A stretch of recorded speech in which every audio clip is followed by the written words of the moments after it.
안녕하세요. 제 이름은 최은숙입니다. 제가 겪은 믿기 어려운 이야기를 들려드리려 합니다. 저는 74입니다. 이 이야기를 끝까지 들으시면 여러분은 다시는 빌라 옥상을 같은 눈으로 보지 못할 겁니다. 그날의 일은 지금도 생생합니다. 마치 어제 일처럼 기억납니다. 아니 어쩌면 매일 밤 꿈에서 되풀이되기 때문에 더 생생한지도 모르겠습니다. 그날은 7월 말이었습니다. 유난히 더운 여름이었죠. 서울 외곽의 작은 빌라에서 저는 혼자 살고 있었습니다. 남편은 5년 전에 세상을 떠났고 아들 한태주는 결혼해서 따로 살고 있었습니다. 며느리 윤소미는 착한 아이였습니다. 자주 찾아와서 안부를 물었고 필요한 것들을 챙겨주었습니다. 제가 사는 빌라는 오래된 건물이었습니다. 3층짜리 낡은 건물, 엘리베이터도 없었고 페인트는 여기저기 벗겨져 있었습니다. 하지만 저는 이곳이 익숙했습니다. 15년을 살았으니까요. 이 동네 사람들도 다 알았고 주변 가게 주인들과도 친했습니다. 빌라에는 12가구가 살고 있었습니다. 1층에 4가구, 2층에 4가구, 3층에 4가구. 저는 2층 끝에서 두 번째 집에 살았습니다. 2층 202호였습니다. 옆집에는 젊은 부부가 살았고 맞은편에는 혼자 사는 남자가 살았습니다. 윗집에는 아이가 둘 있는 가족이 살았죠. 다들 바빴습니다. 아침에는 출근하느라 바쁘고 저녁에는 각자 집에만 있었습니다. 예전처럼 이웃끼리 모여서 이야기 나누는 일도 없었습니다. 세상이 각박해진 거죠. 저도 마찬가지였습니다. 혼자 사는 게 익숙해져서 굳이 다른 사람들과 어울리려 하지 않았습니다. 그냥 조용히 제 할 일만 하면서 살았습니다. 아침에 일어나면 간단히 식사를 하고 텔레비전을 보거나 책을 읽었습니다.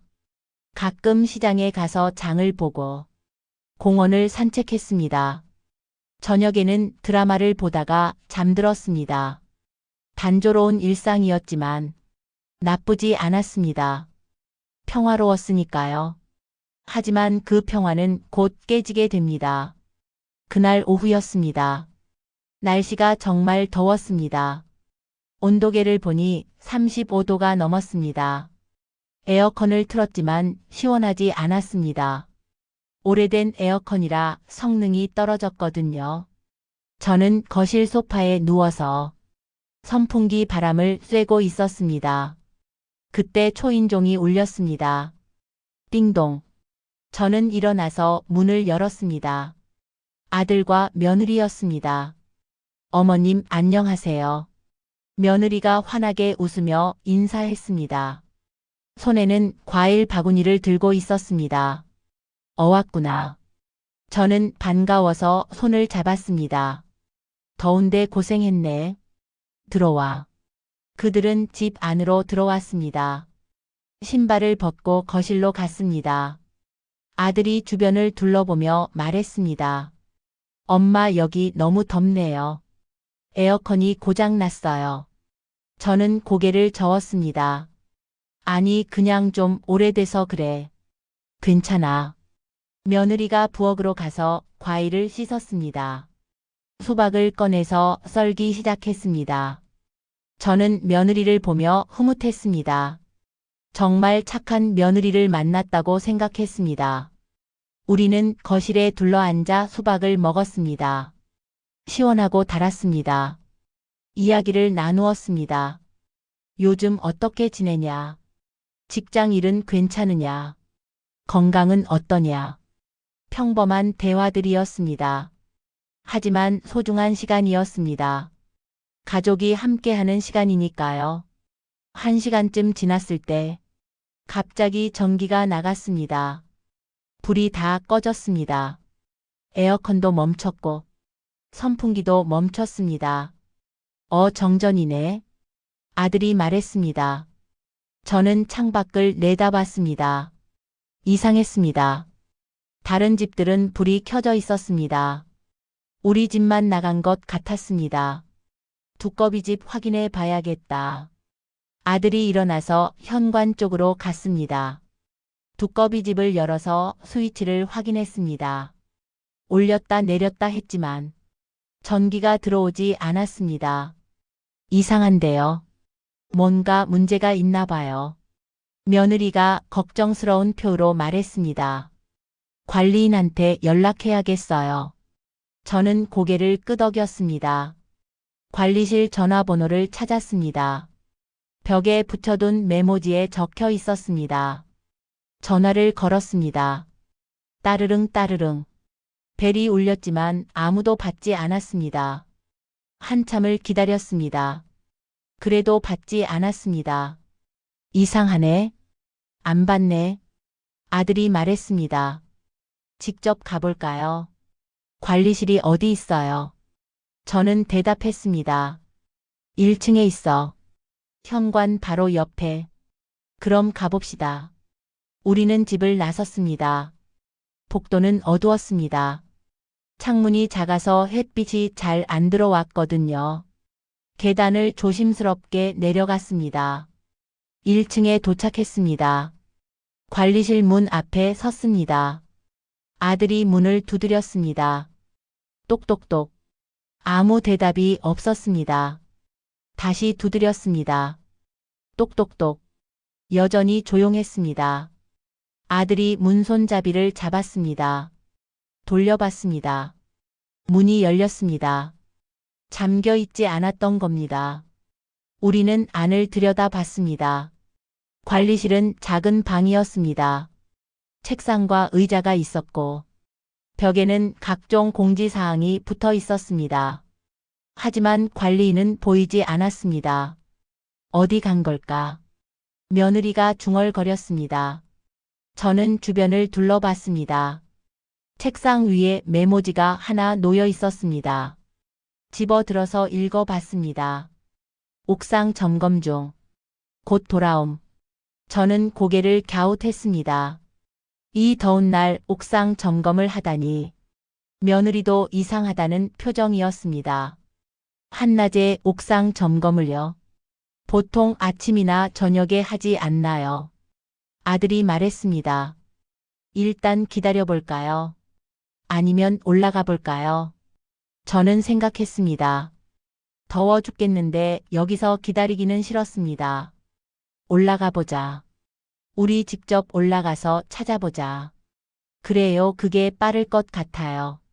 며느리도 동의했습니다. 우리는 옥상으로 올라가기로 했습니다. 계단을 다시 올라가기 시작했습니다. 1층에서 2층으로, 2층에서 3층으로. 더웠습니다. 땀이 줄줄 흘렀습니다. 특히 저는 나이가 있다 보니 숨이 찼습니다. 천천히 올라갔습니다. 며느리가 제 팔을 잡아주었습니다. 어머님 괜찮으세요? 천천히 가요. 고마워. 저는 며느리에게 고마웠습니다. 3층을 지나니 옥상으로 가는 계단이 나왔습니다. 좁고 가파른 계단이었습니다. 벽은 콘크리트로 되어 있었고 페인트가 벗겨져 있었습니다. 손잡이도 낡아서 녹이 슬어 있었습니다. 조심해서 올라가야 할 것 같았습니다. 아들이 먼저 올라갔습니다. 그 다음 며느리가. 마지막으로 제가 올라갔습니다. 계단은 15개 정도 되었습니다. 하나하나 올라갈 때마다 무릎이 아팠습니다. 관절염 때문이었습니다. 하지만 참았습니다. 곧 도착할 테니까요. 드디어 옥상 문 앞에 도착했습니다. 철문이었습니다. 빨간 녹이 슬어 있었습니다. 오래된 문이었습니다. 아들이 문 손잡이를 잡았습니다. 돌렸습니다. 뻑뻑했습니다. 힘을 줘서 밀었습니다. 삐걱. 문이 천천히 열렸습니다. 밖으로 햇빛이 쏟아져 들어왔습니다. 눈이 부셨습니다. 우리는 눈을 가리며 밖으로 나갔습니다. 옥상이었습니다. 넓었습니다. 빌라 전체의 옥상이었으니까요. 사방이 탁 트여 있었습니다. 주변 건물들이 보였습니다. 멀리 산도 보였습니다. 하늘은 맑았습니다. 구름 한 점 없었습니다. 하지만 햇빛이 너무 강했습니다. 피부가 따가울 정도였습니다. 우리는 주변을 둘러봤습니다. 옥상에는 여러 가지 것들이 있었습니다. 물탱크가 2개 있었고, 실외기들이 여기저기 놓여 있었습니다. 빨래를 넣을 수 있는 줄도 쳐져 있었습니다. 하지만 지금은 아무것도 걸려 있지 않았습니다. 구석에는 잡동사니들이 쌓여 있었습니다. 낡은 의자, 부서진 화분, 녹슨 철제 선반, 버려진 것들이었습니다. 관리인은 어디 있을까요? 며느리가 물었습니다. 우리는 천천히 걸었습니다. 옥상을 가로질러 이쪽 끝에서 저쪽 끝으로. 발밑의 바닥은 거칠었습니다. 콘크리트 바닥에 방수 처리가 되어 있었습니다. 곳곳에 금이 가 있었습니다. 조심해서 걸어야 했습니다. 물탱크 옆을 지나갔습니다. 실외기들 사이를 지나갔습니다. 그때였습니다. 저 끝쪽에 누군가 서 있는 게 보였습니다. 옥상 난간 근처에 등을 돌리고 서 있었습니다. 관리인인 것 같았습니다. 저기요. 아들이 소리쳤습니다. 관리인님. 하지만 관리인은 대답하지 않았습니다. 움직이지도 않았습니다. 그냥 가만히 서 있었습니다. 우리는 그쪽으로 다가갔습니다. 가까이 갈수록 이상한 느낌이 들었습니다. 뭔가 분위기가 이상했습니다. 긴장감이 느껴졌습니다. 관리인님, 아들이 다시 불렀습니다. 이번에는 더 크게. 그제야 관리인이 반응했습니다. 천천히, 아주 천천히 고개를 돌렸습니다. 우리를 향해. 그리고 완전히 돌아섰습니다. 얼굴이 보였습니다. 관리인의 얼굴은 창백했습니다. 핏기가 전혀 없었습니다. 마치 아픈 사람 같았습니다.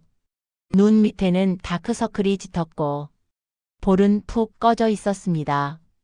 수염도 며칠간 안 깎은 듯 거칠었습니다. 하지만 가장 이상한 건 그의 눈빛이었습니다. 텅 비어 있었습니다. 마치 영혼이 빠져나간 것 같았습니다. 저는 소름이 돋았습니다. 본능적으로 뒤로 물러섰습니다. 며느리도 제 팔을 꽉 잡았습니다. 긴장하고 있었습니다. 아들만 침착하게 관리인에게 말을 걸었습니다. 관리인님, 저희 집 전기가 나갔는데요. 확인 좀 해주실 수 있으세요? 관리인은 대답하지 않았습니다. 그냥 우리를 쳐다보기만 했습니다. 하나하나, 천천히, 먼저 아들을 봤습니다. 그 다음 며느리를, 마지막으로 저를. 그의 시선이 저에게 멈췄습니다. 한참을 저를 쳐다봤습니다. 마치 저를 알아보는 것 같았습니다. 저는 불편했습니다. 왜 이렇게 쳐다보는 걸까? 혹시 저를 아는 걸까? 하지만 기억나지 않았습니다. 이 관리인은 한 달 전쯤 새로 온 사람이었습니다. 전에는 다른 관리인이 있었는데 그 사람이 그만두고 이 사람이 왔습니다. 처음 봤을 때부터 느낌이 이상했습니다. 인사를 해도 제대로 대답하지 않았고 표정도 어두웠습니다. 주민들이 다들 불편해했습니다. 하지만 그렇다고 내보낼 수도 없었습니다. 관리인 구하기도 어려운 시대니까요. 침묵이 길어졌습니다. 아들이 다시 말했습니다. 관리인님, 괜찮으세요? 어디 아프신 건 아니죠? 그제야 관리인이 입을 열었습니다. 목소리가 낮고 무거웠습니다. 여기서 제 말 잘 들으세요. 우리는 멈춰 섰습니다. 그 말투가 이상했습니다. 마치 협박하는 것 같았습니다. 아니, 경고하는 것 같았습니다. 무슨 말씀이세요? 아들이 조심스럽게 물었습니다. 관리인이 한 발짝 앞으로 나왔습니다. 우리는 본능적으로 뒤로 물러났습니다. 관리인이 말했습니다. 당신들은 여기 와서는 안 됐어요. 저는 당황했습니다. 무슨 소리예요? 우리는 그냥 전기 문제 때문에 온 건데요. 관리인이 고개를 저었습니다. 천천히, 마치 우리가 이해하지 못한다는 듯이. 전기는 핑계예요. 당신들을 여기로 부르기 위한. 며느리가 제 팔을 더 세게 잡았습니다. 떨리고 있었습니다. 저도 무서웠습니다. 이 사람이 정신이 온전한 건지 의심스러웠습니다. 아들이 한 발짝 앞으로 나섰습니다. 목소리를 낮추고 단호하게 말했습니다. 지금 무슨 소리 하시는 거예요? 장난치시는 거면 그만하세요. 우리 엄마 놀라시잖아요. 관리인이 아들을 쳐다봤습니다. 그리고 웃었습니다. 차갑고 섬뜩한 웃음이었습니다. 장난이라면 좋겠네요. 하지만 이건 진짜예요. 아주 진짜. 그가 주머니에 손을 넣었습니다. 우리는 긴장했습니다. 혹시 무기를 꺼내는 건 아닐까? 칼이나 총 같은 걸? 하지만 그가 꺼낸 건 사진 한 장이었습니다. 낡은 사진이었습니다. 모서리가 헤어져 있었고 색이 발해 있었습니다. 오래된 사진 같았습니다. 관리인이 그 사진을 우리에게 내밀었습니다. 이거 보세요. 아들이 사진을 받았습니다. 우리는 함께 그 사진을 봤습니다. 어두워서 잘 보이지 않았습니다. 아들이 핸드폰을 꺼내 손전등을 켰습니다. 사진을 비췄습니다. 그리고 우리는 봤습니다. 사진 속에는 한 가족이 찍혀 있었습니다. 사진 속에는 세 사람이 있었습니다. 중년의 남자와 여자, 그리고 10살쯤 되어 보이는 남자아이. 그들은 웃고 있었습니다. 행복해 보였습니다. 배경은 이 빌라 앞이었습니다. 정확히 이 빌라 현관 앞. 지금보다 깨끗했던 10년쯤 전의 모습 같았습니다. 저는 그 얼굴들을 자세히 봤습니다. 낯익었습니다. 어디서 본 것 같았습니다. 특히 그 남자. 그 남자는 분명 예전에 이 빌라에 살았던 2층 201호에 살았던 그 사람이었습니다. 기억이 떠올랐습니다. 10년 전쯤이었습니다. 저는 이 빌라 부녀회장을 하고 있었습니다. 당시 2층 201호에는 젊은 가족이 살고 있었습니다. 남편과 아내, 그리고 어린 아들. 평범한 가족이었습니다. 남편은 회사원이었고 아내는 집에서 아이를 돌봤습니다. 조용하고 예의 바른 사람들이었습니다. 문제를 일으킨 적도 없었습니다. 하지만 어느 날 갑자기 그 가족이 사라졌습니다. 집이 비어 있었습니다. 이사를 간 거라고 생각했습니다. 특별히 인사도 없이 그냥 조용히 떠난 거라고. 당시에는 그렇게 생각했습니다. 하지만 지금 이 사진을 보니 뭔가 이상했습니다. 그들에게 무슨 일이 있었던 걸까? 관리인이 말했습니다. 이 사람들 아세요? 저는 떨리는 목소리로 대답했습니다. 예전에 여기 살았던 것 같아요. 2층에. 관리인이 고개를 끄덕였습니다. 맞아요. 201호에 살았죠. 제 가족이에요. 저는 충격을 받았습니다.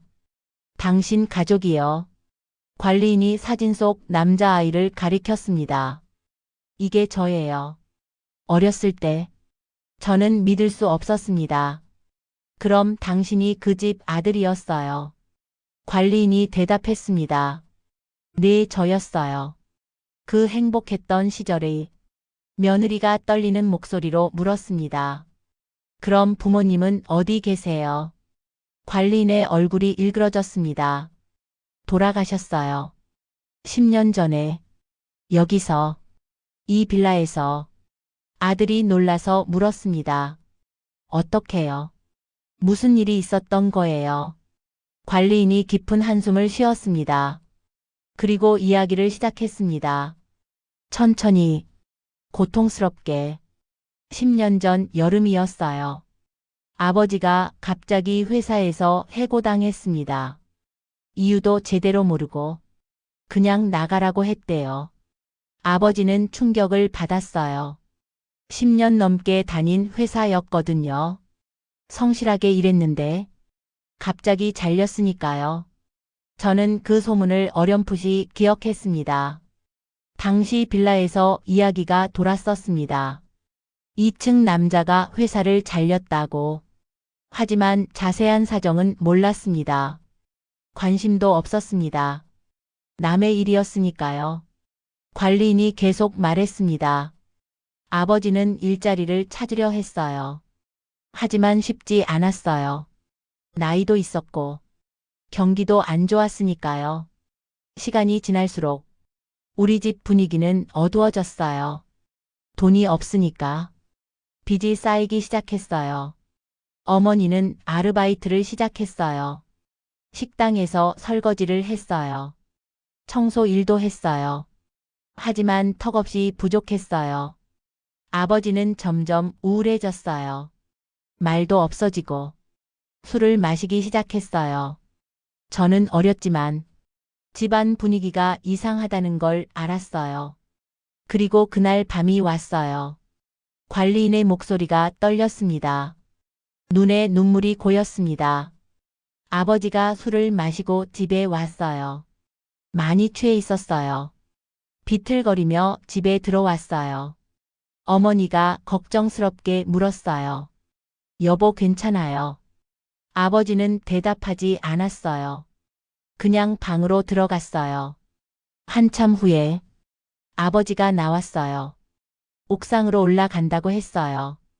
바람 좀 쐬겠다고. 어머니가 불안해했어요. 따라가겠다고 했어요. 저도 따라갔어요. 겁이 났거든요. 우리는 여기 올라왔어요. 바로 이 옥상에.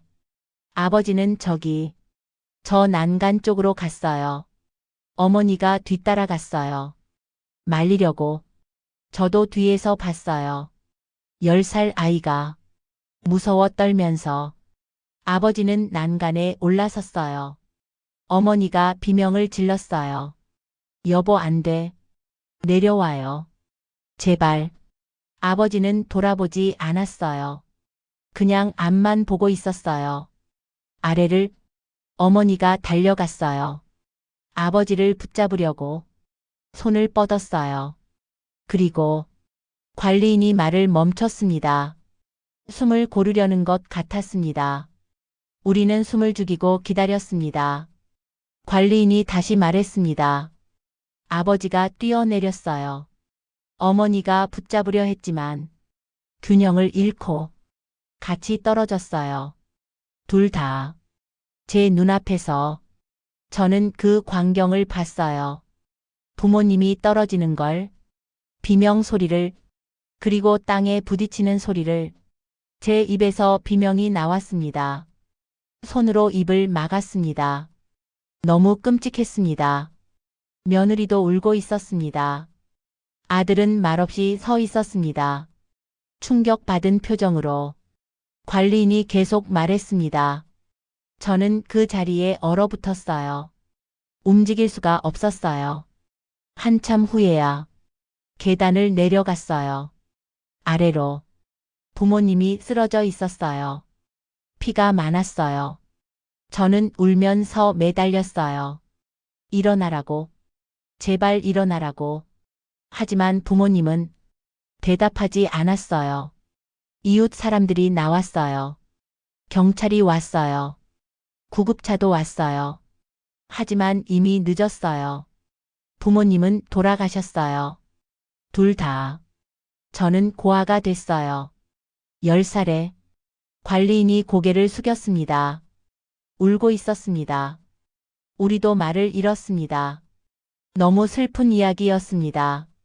한참 후에 제가 조심스럽게 물었습니다. 그 후에 어떻게 됐어요? 관리인이 고개를 들었습니다. 눈물을 닦으며 대답했습니다. 친척 집으로 보내졌어요. 먼 친척이었어요. 저를 별로 좋아하지 않았어요. 부담스러워했어요. 저는 그 집에서 자랐어요. 하지만 행복하지 않았어요. 매일 악몽을 꿨어요. 부모님이 떨어지는 꿈을, 그 소리가 들리는 꿈을, 평생 그 기억에서 벗어날 수 없었어요. 성인이 되어서도 일을 제대로 할 수 없었어요. 인간관계도 힘들었어요. 항상 우울했어요. 상담도 받고 약도 먹었지만 나아지지 않았어요. 그러다가 최근에 결심했어요. 이 빌라로 돌아오기로. 관리인 자리가 비었다는 걸 알고 지원했어요. 그리고 합격했어요. 한 달 전에 왔어요. 여기로. 다시. 저는 물었습니다. 왜 돌아온 거예요?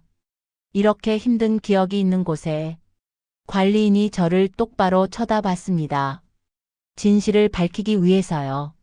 진실이요? 무슨 진실을 말하는 거죠? 아들이 물었습니다. 관리인이 대답했습니다. 아버지가 왜 해고당했는지, 누가 우리 가족을 파괴했는지, 그 진실을요. 저는 불안했습니다. 그게 우리랑 무슨 상관이 있나요? 관리인이 저를 쳐다봤습니다. 눈빛이 날카로웠습니다. 상관 있어요. 최은숙 씨, 당신과 아주 관계가 깊어요. 저는 당황했습니다. 저요. 무슨 소리예요? 저는 그 일과 아무 상관없어요. 관리인이 고개를 저었습니다. 상관 있어요. 당신은 그때 부녀회장이었어요. 이 빌라의 모든 걸 알고 있었죠. 저는 기억을 더듬었습니다. 맞았습니다. 10년 전 저는 부녀회장이었습니다. 주민들 사이의 문제를 조정하고 건물 관리에 대해 논의하고 그런 역할을 했습니다. 하지만 그게 뭐가 문제죠? 관리인이 설명하기 시작했습니다. 아버지의 회사. 그 회사 사장이 누군지 아세요? 저는 고개를 저었습니다. 모르는데요. 관리인이 말했습니다. 이 빌라 3층에 살았어요. 당신 바로 윗집이었죠. 3층 203호. 기억하세요? 저는 기억을 더듬었습니다. 3층 203호. 거기에는 중년 사업가가 살고 있었습니다. 성공한 사람처럼 보였습니다. 비싼 차를 몰고 다녔고 옷도 잘 입었습니다. 부인도 늘 화려하게 꾸미고 다녔습니다. 그들은 이 빌라에서 가장 부유한 사람들이었습니다. 저는 그들과 친했습니다. 부녀회장으로서 자주 이야기를 나눴습니다. 차를 마시며 수다도 떨었습니다. 특히 부인과 친했습니다. 맞아요. 그 사람이 아버지 회사 사장이었어요. 관리인이 말했습니다. 저는 놀랐습니다. 정말요? 몰랐어요. 관리인이 비웃었습니다. 몰랐다고요, 정말요? 아니면 모른 척한 건가요? 저는 당황했습니다. 정말 몰랐어요. 그 사람이 같은 회사인지. 관리인이 말했습니다. 사장은 아버지를 해고했어요. 이유가 있었죠. 개인적인 이유가. 저는 물었습니다. 무슨 이유요? 관리인이 설명했습니다. 아버지가 발견했거든요. 사장의 비리를, 회사 돈을 횡령하는 걸, 장부를 조작하는 걸. 아버지는 격리 업무를 담당했어요. 숫자를 다루는 일이었죠. 그러다 이상한 점을 발견했어요. 돈의 흐름이 이상했어요. 파보니까 사장이 개인적으로 빼돌리고 있었어요. 수억 원을. 아버지는 고민했어요. 어떻게 해야 할지. 신고하자니 직장을 잃을 것 같고, 그냥 넘어가자니 양심이 허락하지 않고, 결국 아버지는 사장에게 직접 말했대요. 조심스럽게. 이런 부분이 이상한데 확인해 보시는 게 어떻겠냐고. 하지만 사장은 아버지의 의도를 알아챘죠. 자신을 위협하는 거라고 생각했어요. 그래서 먼저 손을 썼어요. 아버지를 해고한 거예요. 빠르고 깔끔하게. 이유도 되지 않고 그냥 나가라고. 저는 충격을 받았습니다. 그런 일이 있었다니. 저는 정말 몰랐어요. 관리인이 말했습니다. 당신은 알았어요. 아니, 알 수 있었어요. 저는 고개를 저었습니다. 정말 몰랐어요. 관리인이 주머니에서 또 다른 것을 꺼냈습니다. 이번에는 작은 녹음기였습니다. 오래된 카세트 녹음기였습니다. 이걸 들어보세요. 그가 재생 버튼을 눌렀습니다. 소리가 흘러나왔습니다. 잡음이 많았지만 목소리는 들렸습니다. 남자의 목소리였습니다. 그 2층 놈 때문에 미치겠어. 뭘 아는 척하는 거야. 감히 나한테 따지고 들어. 당장 잘라버려야겠어. 그리고 여자의 목소리가 들렸습니다. 여보 진정해요. 어떻게 할 거예요? 남자가 대답했습니다. 해고하는 거지. 뭐 어때? 내 회사인데. 누가 뭐라고 하겠어. 여자가 말했습니다. 혹시 신고하면 어떡해요? 남자가 비웃었습니다. 신고. 누가 믿겠어. 증거도 없는데. 그리고 설령 조사 받아도 내가 다 처리할 수 있어. 걱정 마 여자가 말했습니다. 그래도 조심해야죠. 혹시 모르니까. 아래층 최은숙 씨한테 말해볼까요? 부녀회장이잖아요. 그 사람이면 우리 편 들어줄 거예요. 남자가 대답했습니다. 그래 좋은 생각이야. 최은숙 씨는 우리 편이야. 늘 잘해주잖아. 그 사람한테 슬쩍 말해봐. 2층 사람이 좀 이상하다고. 문제가 있다고. 그럼 최은숙 씨가 알아서 할 거야. 여자가 웃었습니다. 그렇게 하죠. 녹음이 끝났습니다. 저는 얼어붙었습니다. 그 대화. 저는 기억했습니다. 3층 부인이 저를 찾아왔던 날. 차를 마시며 이야기했습니다. 그녀가 말했습니다. 은숙 씨 2층 사람들. 요즘 좀 이상하지 않아요? 저는 물었습니다. 이상하다니요? 부인이 말했습니다. 남편이 그러는데 회사에서 문제를 일으킨대요. 일도 제대로 안 하고 이상한 소리만 한대요. 걱정이에요. 우리 남편 스트레스 많이 받고 있어요. 저는 그때 그냥 위로했습니다. 그러셨어요. 힘드시겠네요. 부인이 말했습니다. 은숙 씨는 부녀회장이시니까 2층 사람들 좀 신경 써주세요. 혹시 무슨 문제 있으면 말씀해 주시고요. 저는 대답했습니다. 알겠어요. 신경 쓸게요. 하지만 저는 실제로 신경 쓰지 않았습니다. 2층 가족에게 관심을 갖지 않았습니다. 3층 사장 부부와 친한 관계를 유지하는 게 더 중요했으니까요. 그들은 영향력이 있었으니까요. 저는 편한 쪽을 택했습니다. 힘 있는 쪽을. 그게 제 잘못이었습니다. 관리인이 저를 쳐다봤습니다. 이제 기억나세요? 저는 고개를 숙였습니다. 미안해요.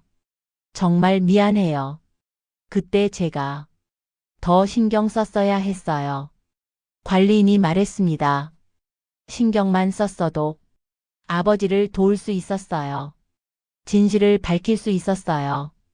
우리 가족이 무너지지 않았을 거예요. 부모님이 죽지 않았을 거예요. 저는 눈물이 났습니다. 정말 미안해요. 몰랐어요. 아니, 알려고 하지 않았어요. 제 잘못이에요. 며느리가 제 어깨를 잡았습니다. 어머님, 아들이 관리인에게 말했습니다. 우리 엄마를 너무 탓하지 마세요. 그때 상황을 다 모르셨잖아요. 관리인이 소리쳤습니다. 모르는 게 변명이 되나요? 모르는 척한 게 용서가 되나요? 권력 있는 사람 편들고 약한 사람 외면한 게 정당화되나요? 아들이 대답하지 못했습니다. 관리인이 계속 말했습니다. 저는 10년 동안 그 고통 속에서 살았어요. 매일 밤 악몽을 꿨어요. 부모님 얼굴이 보고 싶었어요. 하지만 볼 수 없었어요. 아무도 우리를 도와주지 않았어요. 모두 외면했어요. 당신들처럼. 저는 울면서 말했습니다. 정말 미안해요. 용서해 주세요. 제가 잘못했어요. 관리인이 저를 쳐다봤습니다. 한참을. 그리고 말했습니다. 용서요. 그게 그렇게 쉬운 건가요? 저는 대답할 수 없었습니다. 침묵이 흘렀습니다. 무거운 침묵이었습니다. 바람이 불었습니다. 옥상 위로. 차갑고 슬픈 바람이었습니다. 관리인이 난간 쪽으로 걸어갔습니다. 우리는 긴장했습니다. 혹시 뛰어내리는 건 아닐까? 하지만 관리인은 그냥 난간에 기댔습니다. 아래를 내려다 봤습니다. 부모님이 떨어진 곳을. 한참 후에 그가 다시 말을 시작했습니다. 저는 이 빌라로 돌아왔어요. 진실을 밝히기 위해. 그리고 복수하기 위해. 복수요? 며느리가 떨리는 목소리로 물었습니다.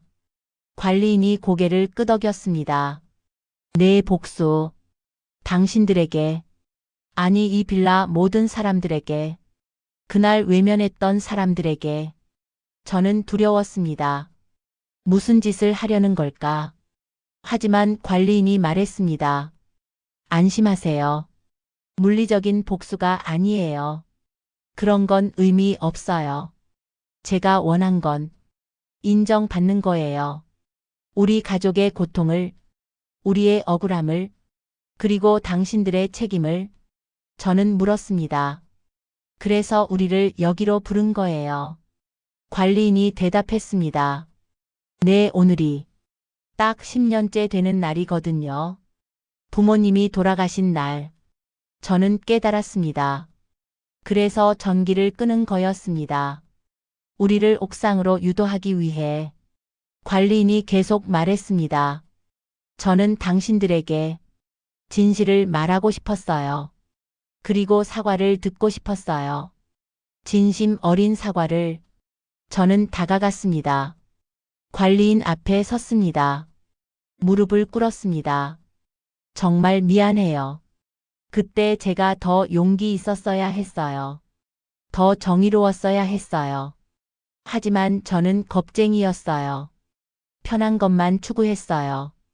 당신 부모님께, 당신에게 정말 미안해요. 관리인의 눈에서 눈물이 흘렀습니다. 그가 말했습니다. 그 말이 듣고 싶었어요. 10년 동안 누군가 우리의 고통을 인정해 주길, 우리가 억울했다고 말해 주길 기다렸어요. 저는 계속 말했습니다. 당신은 억울했어요. 당신 부모님도 아무 잘못 없이 희생당했어요. 그리고 저는 도울 수 있었는데, 하지만 하지 않았어요. 그게 제 죄예요. 평생 후회할 거예요. 관리인이 저를 일으켜 세웠습니다. 그리고 말했습니다. 고맙습니다. 그 말을 해주셔서. 저는 그를 안았습니다. 아들과 며느리도 다가왔습니다. 우리는 함께 울었습니다. 옥상 위에서. 그때였습니다. 옥상 문이 열렸습니다. 여러 명의 발소리가 들렸습니다. 경찰들이었습니다. 5명이나 되었습니다.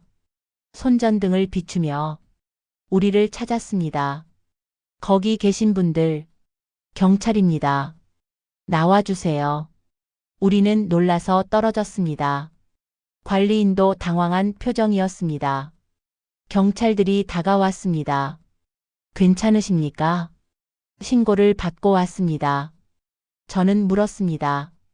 신고요? 누가요? 경찰관이 설명했습니다.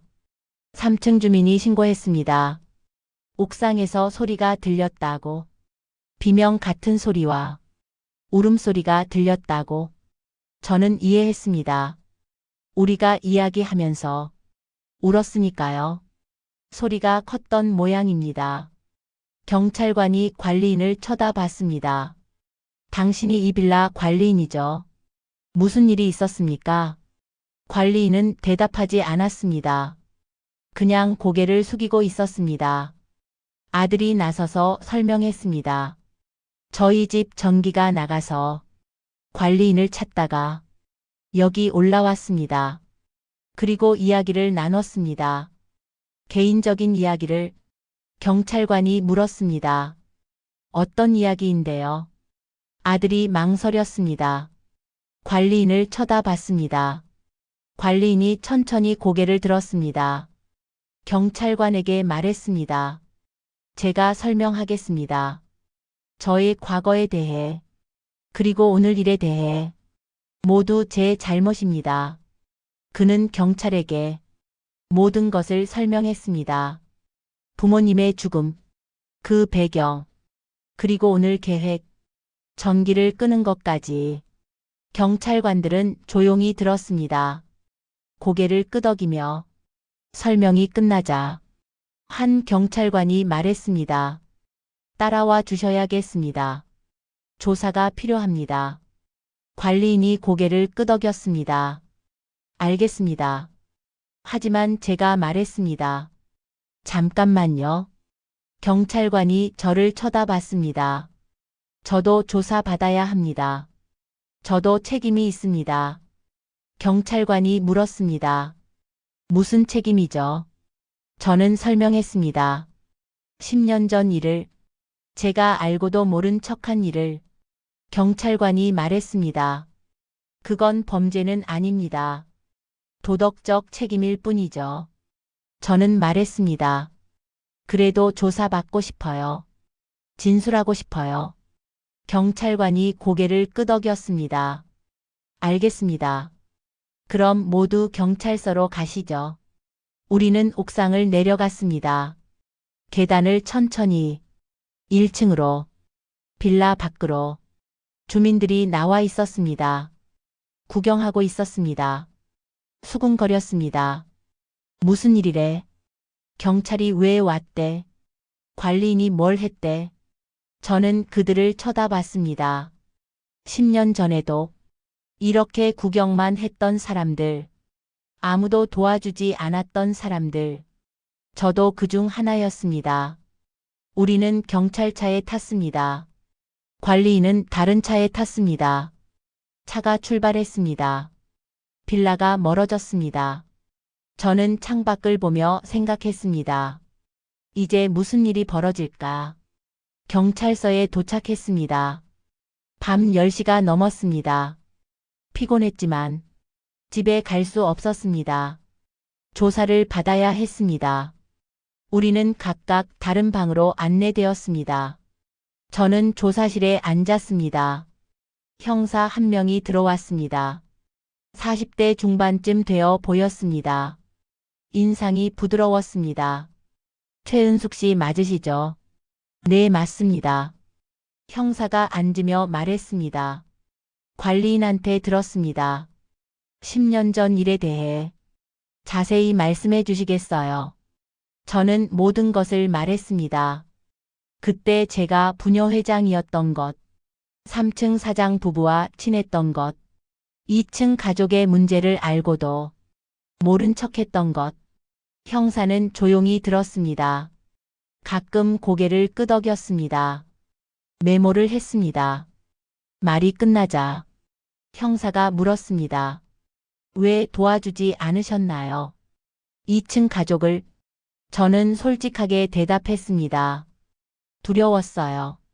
3층 사람들이 영향력이 있었거든요. 그들과 사이가 나빠지면 제가 불편할 것 같았어요. 그래서 편한 쪽을 택했어요. 형사가 말했습니다. 정직하게 말씀하시네요. 많은 사람들이 그래요. 자신의 편의를 위해 정의를 외면하죠. 저는 고개를 숙였습니다. 변명의 여지가 없었습니다. 형사가 계속 물었습니다. 10년 전 사건. 당시에 수사가 있었습니다. 부부가 옥상에서 떨어진 사건. 자살로 결론 났죠. 혹시 그때 뭔가 알고 계셨나요? 저는 기억을 더듬었습니다. 경찰이 왔었습니다. 몇 번 질문을 받았습니다. 하지만 저는 특별한 걸 말하지 않았습니다. 그냥 조용한 가족이었다고, 별 문제 없었다고, 그렇게 말했습니다. 형사가 물었습니다. 왜 회사 문제에 대해서는 말하지 않으셨나요? 저는 대답했습니다. 몰랐어요. 아니, 정확히는 알려고 하지 않았어요. 3층 부인이 뭔가 말했지만 자세히 듣지 않았어요. 관심이 없었어요. 형사가 한숨을 쉬었습니다. 그때 말씀하셨더라면 다르게 수사했을 겁니다. 회사 쪽도 조사했을 테고 진실이 밝혀졌을 거예요.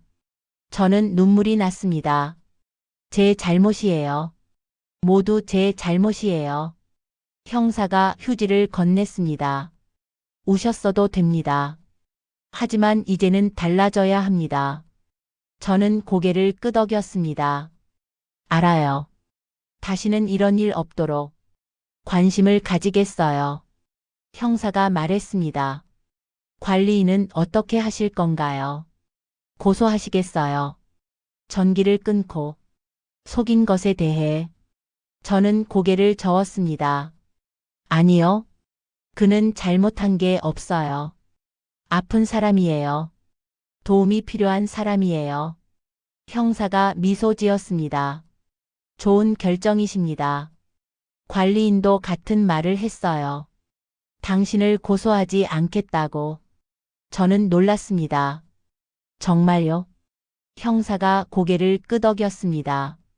네, 그는 복수가 목적이 아니었대요. 그냥 인정받고 싶었대요. 그리고 이제 받았으니 만족한다고요. 저는 안도했습니다. 동시에 더 미안했습니다. 조사가 끝났습니다. 형사가 일어서며 말했습니다. 이제 가셔도 됩니다. 하지만 추가 조사가 있을 수 있으니 연락 유지해 주세요. 저는 고개를 끄덕였습니다. 나가기 전에 물었습니다. 관리인은 어떻게 되나요? 형사가 대답했습니다. 심리평가를 받을 겁니다. 그리고 상담을 받아야 하고요. 실제 범죄는 없으니 구속되진 않을 겁니다. 저는 물었습니다. 제가 도울 수 있을까요? 형사가 말했습니다. 계속 관심을 가져주세요. 그게 가장 큰 도움입니다. 저는 밖으로 나왔습니다. 아들과 며느리가 기다리고 있었습니다. 엄마 괜찮으세요? 괜찮아. 우리는 집으로 돌아갔습니다. 집에 도착했을 때는 새벽 1시가 넘었습니다. 아들과 며느리는 저와 함께 자겠다고 했습니다. 걱정돼서 저는 고맙다고 했습니다. 우리는 거실에 누워 이야기를 나눴습니다. 오늘 일에 대해 며느리가 말했습니다. 어머님 너무 자책하지 마세요. 누구나 실수는 하잖아요. 아들도 말했습니다. 이제라도 알게 된 게 다행이에요. 앞으로 잘하시면 돼요. 저는 고개를 끄덕였습니다. 하지만 마음이 무거웠습니다. 10년 동안 한 사람이 얼마나 고통받았는지 생각하니 잠이 오지 않았습니다. 하지만 피곤했던 탓인지 어느새 잠들었습니다. 꿈을 꿨습니다. 이상한 꿈이었습니다. 저는 옥상에 서 있었습니다. 혼자였습니다. 밤이었습니다. 달이 밝았습니다. 난간 쪽에서 누군가 저를 부르는 소리가 들렸습니다. 저는 그쪽으로 걸어갔습니다. 두 사람이 서 있었습니다. 남자와 여자였습니다. 관리인의 부모님이었습니다. 사진에서 본 그 사람들. 그들은 저를 쳐다봤습니다. 말없이 그저 바라보기만 했습니다. 저는 그들에게 다가갔습니다. 미안해요. 정말 미안해요. 그때 도와드렸어야 했는데. 남자가 고개를 저었습니다. 이미 지난 일입니다. 여자가 말했습니다. 하지만 우리 아들을 부탁해요. 저는 물었습니다. 어떻게 도와드릴까요? 남자가 대답했습니다. 관심을 가져주세요. 그가 다시 살 수 있도록. 여자가 말했습니다. 용서해 주세요. 그의 분노를, 그의 아픔을. 저는 눈물을 흘리며 말했습니다. 약속할게요. 꼭 도와드릴게요. 그들이 미소 지었습니다. 그리고 천천히 빛 속으로 사라졌습니다. 저는 혼자 남았습니다. 옥상 위에. 그때 갑자기 검은 고양이 한 마리가 나타났습니다. 어디선가. 고양이가 저를 쳐다봤습니다. 그리고 말했습니다. 네, 정말로 말을 했습니다. 당신은 변할 수 있어요. 저는 놀라서 물었습니다. 당신은 누구예요? 고양이가 대답했습니다. 저는 안내자예요. 길을 잃은 영혼들의, 그리고 당신 같은 사람들의. 저는 물었습니다. 저 같은 사람들이요. 고양이가 설명했습니다. 잘못을 깨닫고 바꾸려는 사람들, 그런 사람들을 돕는 게 제 역할이에요. 저는 물었습니다. 어떻게 도와주시는데요? 고양이가 말했습니다. 깨닫게 해주죠. 진실을, 그리고 용기를 주죠. 변화할. 저는 고개를 끄덕였습니다. 감사해요. 고양이가 말했습니다. 감사는 행동으로 보여주세요. 말이 아니라. 저는 약속했습니다. 그럴게요. 꼭 그럴게요. 고양이가 미소 지었습니다. 그리고 사라졌습니다. 저는 잠에서 깼습니다. 아침이었습니다. 햇살이 들어오고 있었습니다. 아들과 며느리는 아직 자고 있었습니다. 저는 조용히 일어났습니다. 창밖을 내다봤습니다. 빌라 마당이 보였습니다. 평화로운 아침이었습니다. 하지만 저는 알았습니다. 이제 달라져야 한다는 것을. 일주일이 지났습니다. 그동안 저는 생각했습니다. 어떻게 해야 할지, 관리인을 어떻게 도와야 할지. 아들과 며느리는 자주 들러서 안부를 물었습니다. 걱정돼서. 저는 괜찮다고 했습니다. 실제로 괜찮았습니다. 오히려 마음이 가벼워진 것 같았습니다. 진실을 마주했으니까요. 어느 날 오후, 현관 벨이 울렸습니다. 문을 열었습니다. 관리인이었습니다. 오랜만이었습니다. 경찰서 이후 처음 보는 거였습니다. 어서 와요. 들어와요. 저는 그를 맞이했습니다. 관리인이 들어왔습니다. 표정이 예전보다 밝았습니다. 눈빛도 살아있었습니다. 거실에 앉았습니다. 저는 차를 내왔습니다. 감사합니다. 관리인이 말했습니다. 우리는 차를 마시며 이야기를 나눴습니다. 그동안 어떻게 지냈는지. 관리인이 말했습니다. 심리 평가를 받았어요. 그리고 상담도 시작했어요. 처음엔 힘들었는데 점점 나아지는 것 같아요. 저는 기뻤습니다. 다행이네요. 계속 받아요. 분명 도움이 될 거예요. 관리인이 고개를 끄덕였습니다. 그리고 말했습니다. 사과드리러 왔어요. 저는 고개를 저었습니다. 왜 사과를 해요? 잘못한 건 제가 더 많은데. 관리인이 말했습니다. 그날 너무 감정적이었어요. 당신을 너무 몰아붙였어요. 사실 당신도 피해자예요. 몰랐던 거니까요. 저는 말했습니다. 아니에요. 저는 알 수 있었어요. 하지만 알려고 하지 않았어요. 그게 더 나쁜 거예요. 관리인이 한참을 저를 쳐다봤습니다. 그러더니 말했습니다.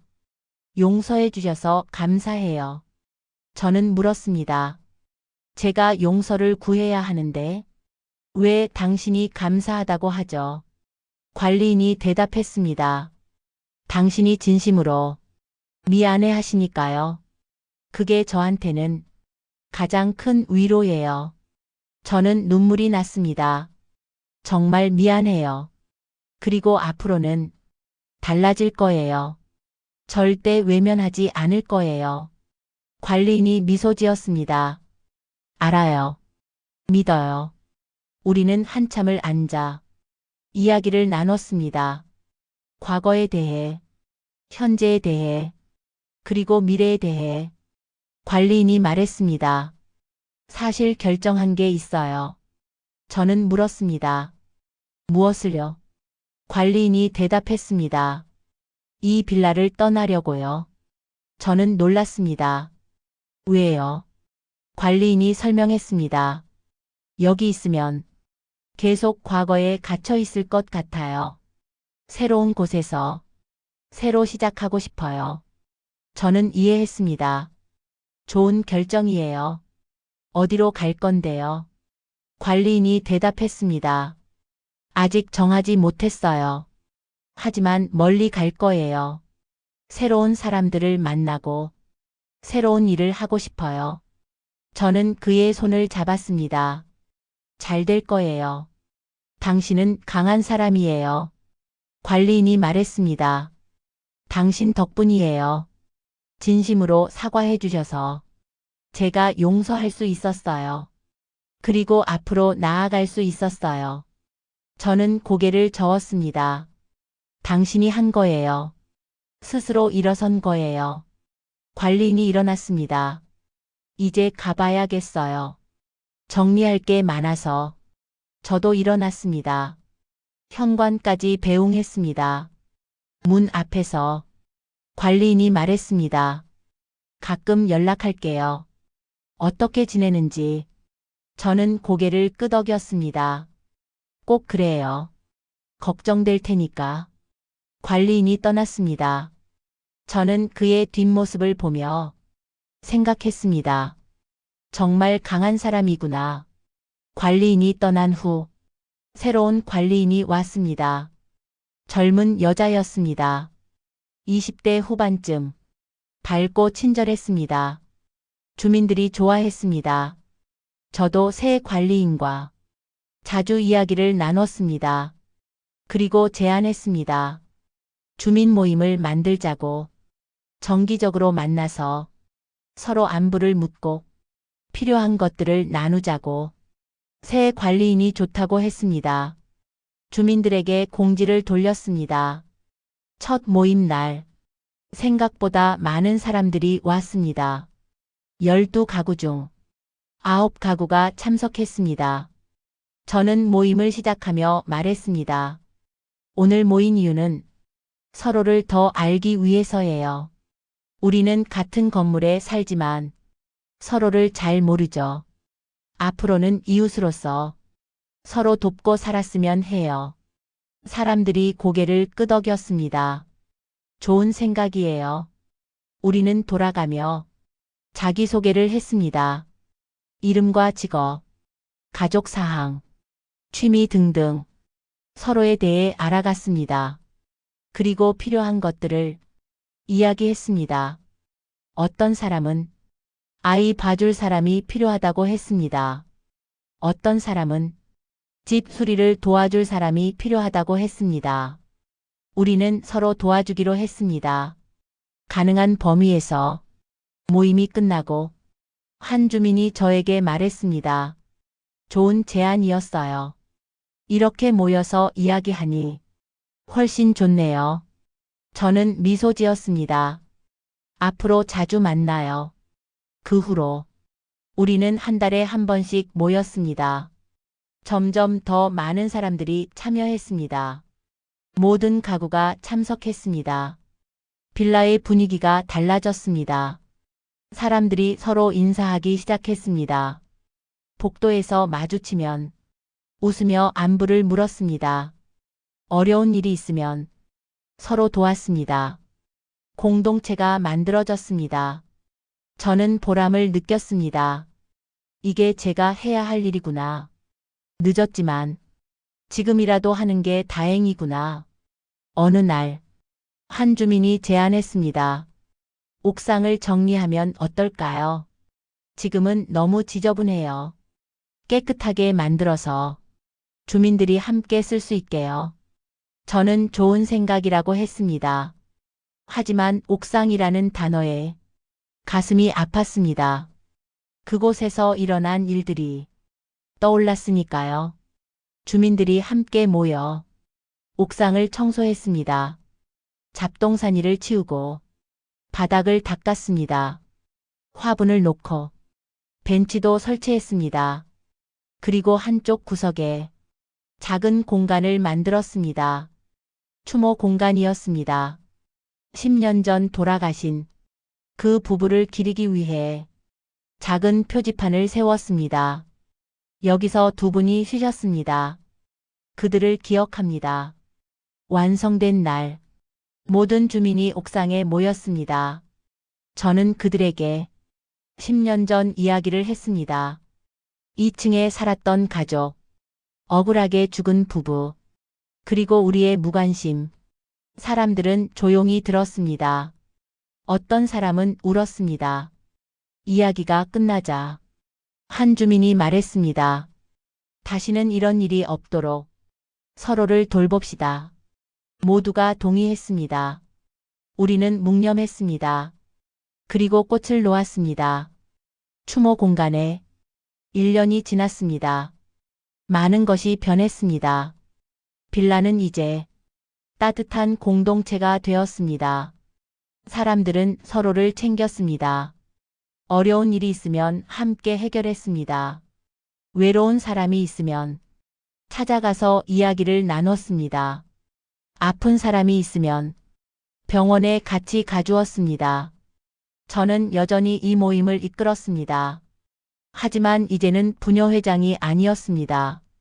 그냥 한 명의 이웃으로 함께 했습니다. 어느 날 오후 전화가 왔습니다. 낯선 번호였습니다. 받았습니다. 여보세요. 최은숙 씨 맞으시죠? 저예요. 관리인이었습니다.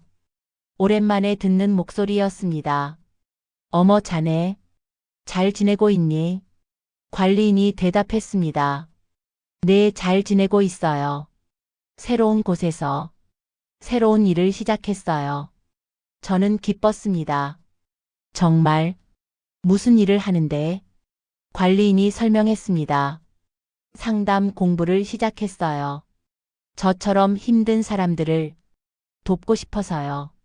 트라우마를 겪은 사람들, 슬픔에 빠진 사람들, 그런 사람들을 돕는 상담사가 되고 싶어요. 저는 감동받았습니다. 정말 좋은 결정이야. 잘할 거야. 당신은 그 고통을 아니까 더 잘 도울 수 있을 거야. 관리인이 말했습니다. 당신 덕분이에요. 용서하는 법을 배웠어요. 그래서 앞으로 나아갈 수 있었어요. 저는 눈물이 났습니다. 아니야. 자네가 한 거야. 스스로 일어선 거야. 관리인이 물었습니다. 빌라는 어때요? 잘 지내시나요? 저는 대답했습니다. 많이 변했어. 좋은 방향으로. 이제는 진짜 공동체가 됐어. 서로를 돌보고 함께 사는 곳이 됐어. 관리인이 말했습니다. 그거 들으니 기뻐요. 부모님도 기뻐하실 거예요. 우리는 한참을 이야기했습니다. 서로의 근황을, 계획을, 꿈을. 전화를 끊기 전에 관리인이 말했습니다. 가끔 전화할게요. 안부 묻고 싶어서. 저는 말했습니다. 언제든지. 그리고 시간 나면 한번 놀러와. 보고 싶을 거야. 관리인이 약속했습니다. 꼭 갈게요. 전화가 끝났습니다. 저는 핸드폰을 내려놓고 창밖을 봤습니다. 빌라 마당이 보였습니다. 아이들이 뛰어놀고 있었습니다. 어른들이 벤치에 앉아 이야기를 나누고 있었습니다. 평화로운 풍경이었습니다. 저는 미소 지었습니다. 2년이 지났습니다. 저는 이제 76이 되었습니다. 건강은 예전 같지 않았습니다. 무릎도 더 아프고 숨도 차고 하지만 마음은 평안했습니다. 빌라는 계속 좋았습니다. 새로운 주민들도 들어왔습니다. 그들도 우리 공동체에 잘 적응했습니다. 모임은 계속되었습니다. 이제는 매주 모였습니다. 너무 자주 보는 게 아니냐고. 처음에는 걱정했지만 오히려 더 좋았습니다. 더 가까워졌습니다. 진짜 가족처럼. 어느 날 밤, 저는 또 꿈을 꿨습니다. 옥상에 서 있었습니다. 하지만 이번에는 무섭지 않았습니다. 평화로웠습니다. 달빛이 밝았습니다. 별들이 빛나고 있었습니다. 저는 추모 공간으로 갔습니다. 거기 누군가 서 있었습니다. 관리인의 어머니였습니다. 사진에서 본 그 여자. 그녀가 저를 보고 미소 지었습니다. 오셨군요. 저는 대답했습니다. 네, 왔습니다. 여자가 말했습니다. 고마워요. 우리 아들을 돌봐주셔서. 저는 고개를 저었습니다. 제가 해야 할 일이었어요. 여자가 말했습니다. 이제 당신도 쉬어야 해요.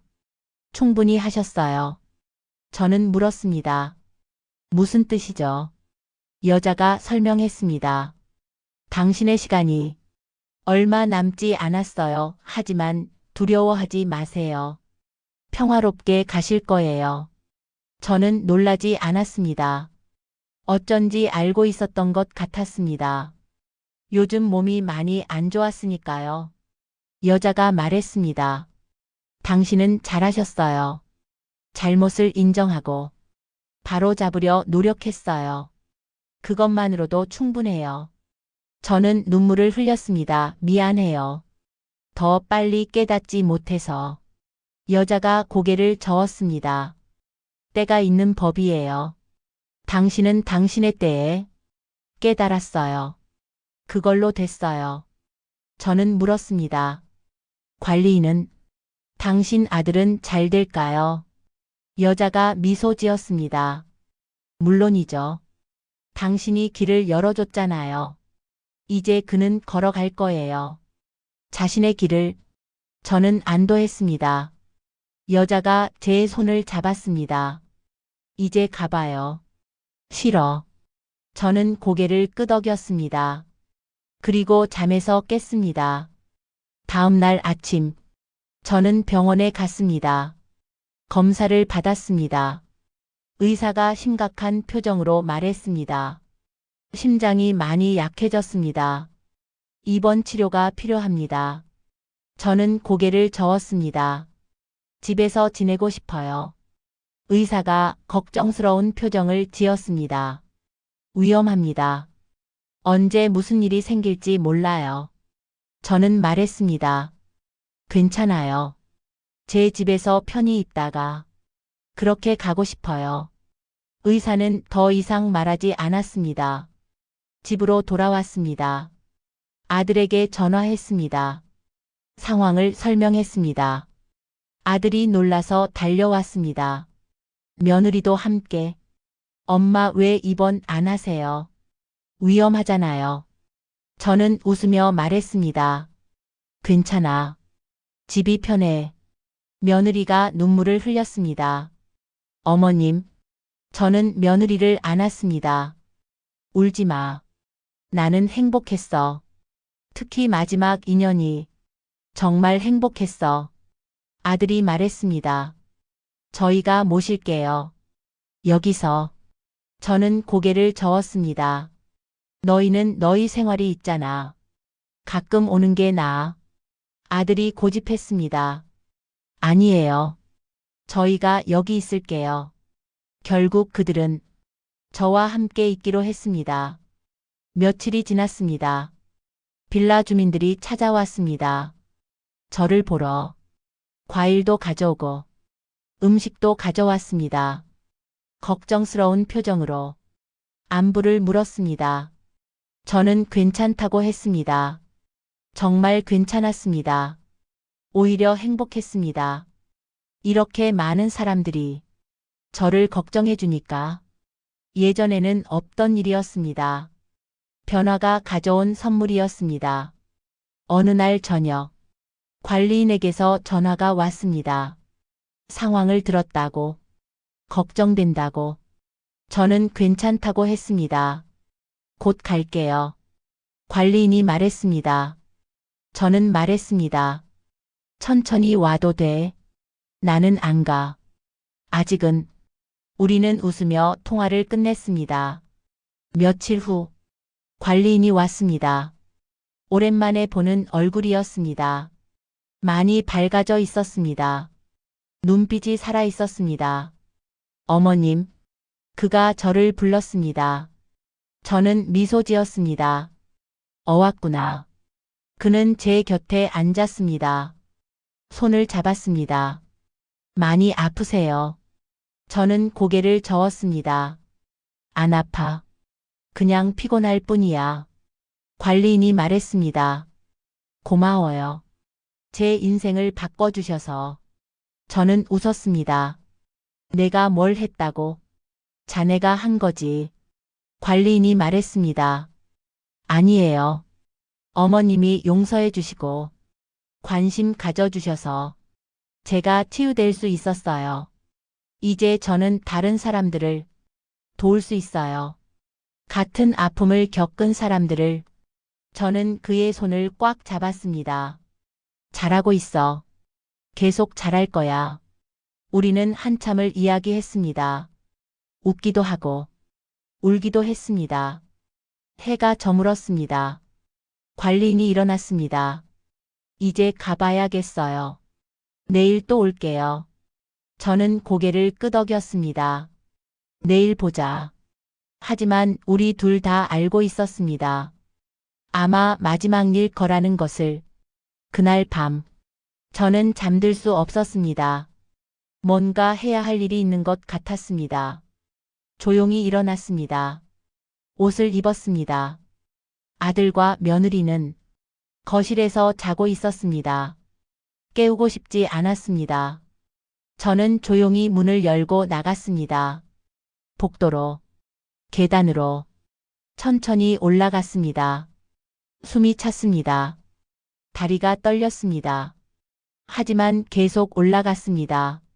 3층을 지나 옥상 계단으로 한 계단씩 마침내 옥상 문에 도착했습니다.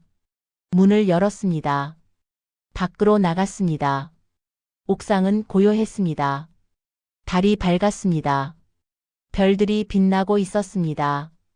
저는 추모 공간으로 갔습니다.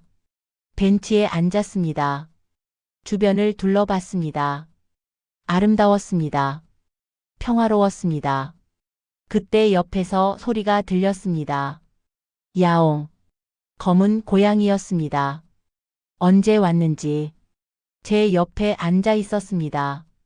저는 고양이를 쓰다듬었습니다. 부드러웠습니다. 따뜻했습니다. 고양이가 말했습니다. 때가 됐나요?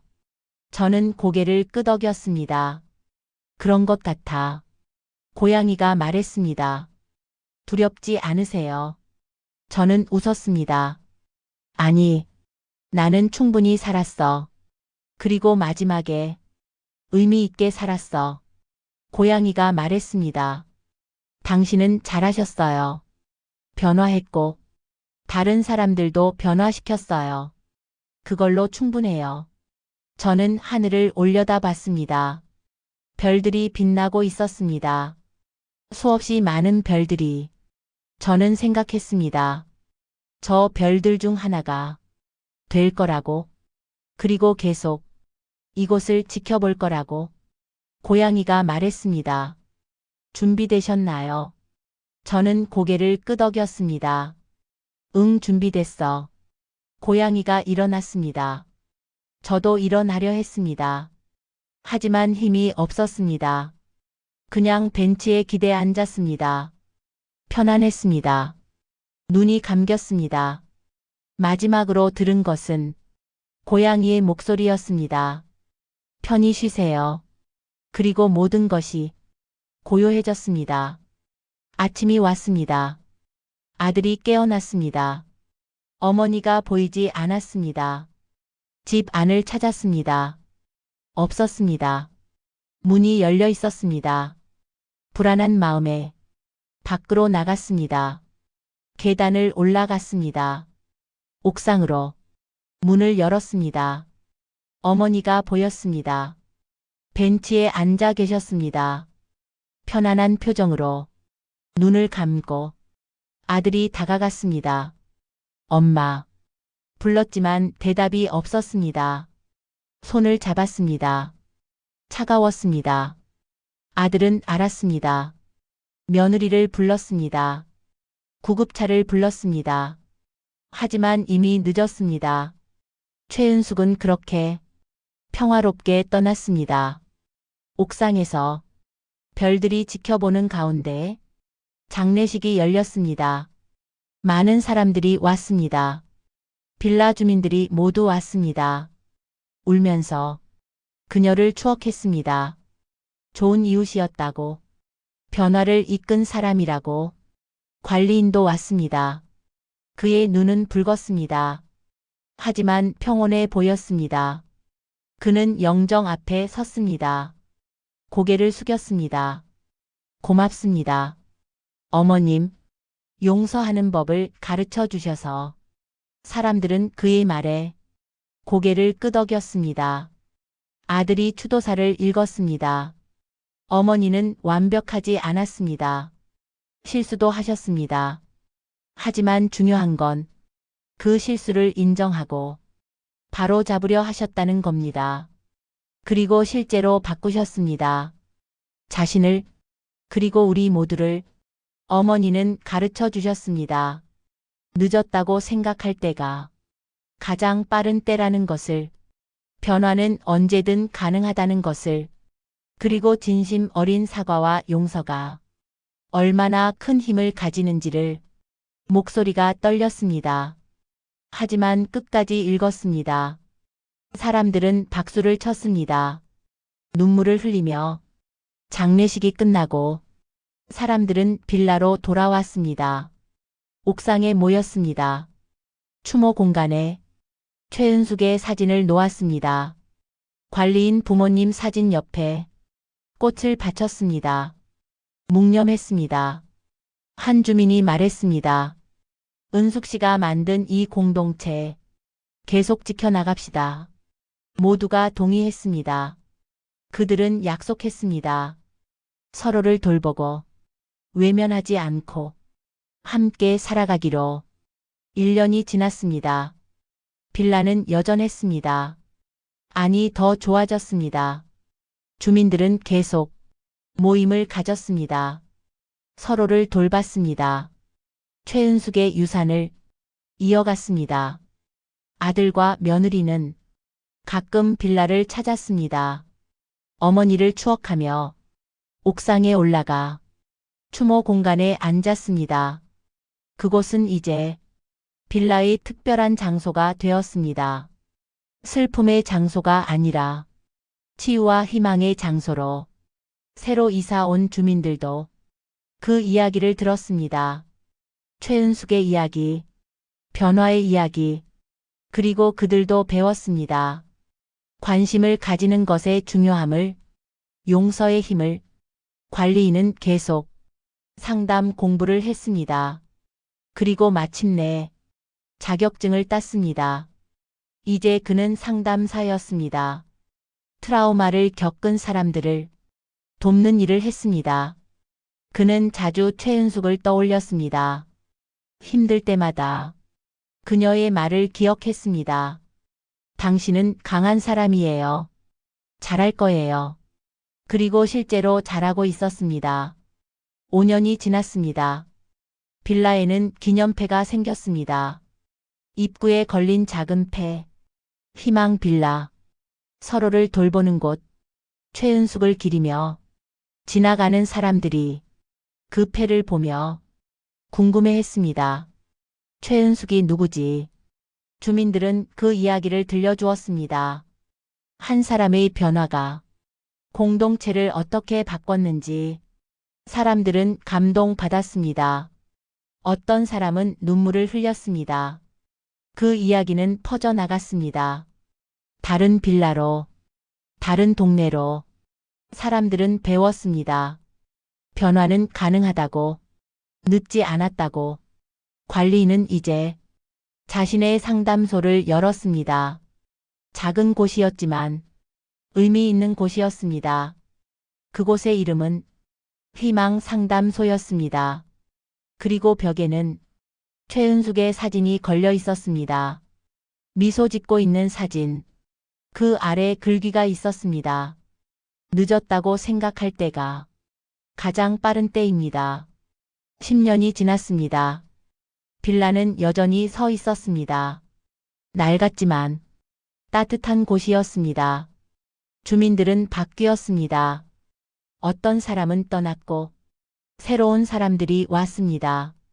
하지만 전통은 이어졌습니다. 서로를 돌보는 전통, 매달 모이는 전통. 옥상 추모 공간은 잘 관리되었습니다. 꽃이 항상 놓여 있었고 깨끗하게 정리되어 있었습니다. 그곳은 이제 마을의 명소가 되었습니다. 사람들이 찾아와 사진을 찍고 이야기를 나눴습니다. 어느 날 저녁, 한 젊은 여자가 빌라를 찾아왔습니다. 20대 후반쯤. 그녀는 옥상으로 올라갔습니다. 추모 공간에 섰습니다. 사진들을 보았습니다. 최은숙의 사진, 관리인 부모의 사진. 그녀는 눈물을 흘렸습니다. 그리고 말했습니다. 할머니, 저예요. 손녀예요. 그녀는 최은숙의 손녀였습니다. 태어나기 전에 할머니가 돌아가셔서 만나지 못했지만 이야기는 많이 들었습니다. 아버지에게서, 어머니에게서 할머니가 얼마나 대단한 분이었는지, 어떻게 변화했는지, 그리고 얼마나 많은 사람들에게 영향을 주었는지. 손녀는 꽃을 놓았습니다. 그리고 말했습니다. 할머니, 저도 할머니처럼 살고 싶어요. 의미 있게, 용기 있게. 그때 바람이 불었습니다. 따뜻한 바람이 마치 누군가 대답하는 것처럼. 손녀는 미소 지었습니다. 어디선가 고양이 울음소리가 들렸습니다. 야옹. 손녀는 주변을 둘러봤습니다. 검은 고양이 한 마리가 난간에 앉아 있었습니다. 달빛 아래 고양이는 손녀를 쳐다봤습니다. 그리고 사라졌습니다. 손녀는 하늘을 올려다봤습니다. 별들이 빛나고 있었습니다. 그중 하나가 유난히 밝게 빛났습니다. 손녀는 알았습니다. 할머니가 저기 계시다는 것을, 지켜보고 계시다는 것을. 그녀는 별을 향해 손을 흔들었습니다. 할머니, 사랑해요. 바람이 또 불었습니다. 별은 더 밝게 빛났습니다. 시간은 계속 흘렀습니다. 빌라는 계속 서 있었습니다. 최은숙의 이야기는 계속 전해졌습니다. 세대를 넘어 사람에서 사람으로. 그 이야기는 많은 사람들에게 영감을 주었습니다. 변화할 용기를, 용서할 힘을, 그리고 서로를 돌보는 공동체의 가치를. 지금도 그 빌라 옥상에서는 가끔 검은 고양이가 목격됩니다. 주민들은 말합니다. 저 고양이는 특별하다고, 수호신 같다고. 어떤 사람들은 믿습니다. 최은숙이 보낸 거라고, 우리를 지켜달라고. 진실은 알 수 없습니다. 하지만 중요한 건 그 믿음이 사람들을 하나로 만든다는 것입니다. 그리고 그것이 최은숙이 원했던 것입니다. 함께하는 것, 서로를 돌보는 것, 외면하지 않는 것. 이것이 최은숙의 이야기입니다. 빌라 옥상에서 시작된 변화와 치유의 이야기. 그리고 이 이야기는 아직 끝나지 않았습니다. 계속되고 있습니다. 당신의 마음 속에서, 당신의 삶 속에서. 감사합니다. 이 긴 이야기를 끝까지 들어주셔서 기억하세요. 늦었다고 생각할 때가 가장 빠른 때라는 것을, 변화는 언제든 가능하다는 것을, 그리고 한 사람의 용기가 세상을 바꿀 수 있다는 것을. 옥상의 별처럼 우리도 빛날 수 있습니다. 어둠 속에서 누군가에게 희망이 될 수 있습니다. 안녕히 계세요. 그리고 행복하세요.